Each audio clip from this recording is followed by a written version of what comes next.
Hello everyone, welcome to my channel Siri health and fitness. నేను start చేసిన 21 days weight loss challenge 7 days complete చేశాను. ఈ week 1. ఈ week 1లో మెయిన్గా నేను కాన్సన్ట్రేట్ చేసింది క్యాలరీ డెఫిషియెంట్లో ఉంటున్నాను. క్వాంటిటీ కంట్రోల్ పెట్టుకుంటున్నాను. లైక్ మార్నింగ్ టైంలో boiled eggs and vegetable juice తీసుకుంటున్నాను. మధ్యాహ్నం టైంలో ఒకసారి రోటీ, ఒకసారి రైస్ తీసుకుంటున్నాను. ఆ టైంలో నేను ఈవినింగ్ టైంలో డిన్నర్‌కి సూప్ అండ్ వెజిటబుల్ సలాడ్ ఒకటి ప్రిఫర్ చేస్తున్నాను. ఎందుకు అంటే క్వాంటిటీ కంట్రోల్ లైక్ క్యాలరీ డెఫిషియెంట్‌లో ఉంటేనే మనకి బెటర్ రిజల్ట్స్ వస్తాయి.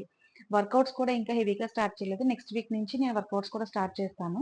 సో, నేను స్టార్ట్ చేసిన ఈ 1 వీక్ ఛాలెంజ్‌లో నేను 1.15 కేజీ లాస్ అయ్యాను.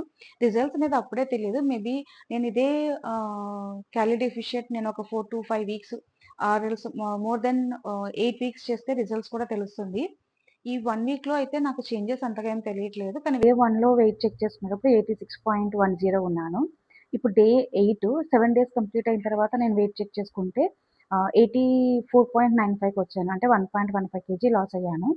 సో, ఫర్దర్‌గా నెక్స్ట్ సెకండ్ వీక్‌లో నేను చేసే చేంజెస్ అన్నీ గూడా నెక్స్ట్ వీడియోస్‌లో అప్డేట్ చేస్తూ ఉంటాను. Week 1 wait update 84.95.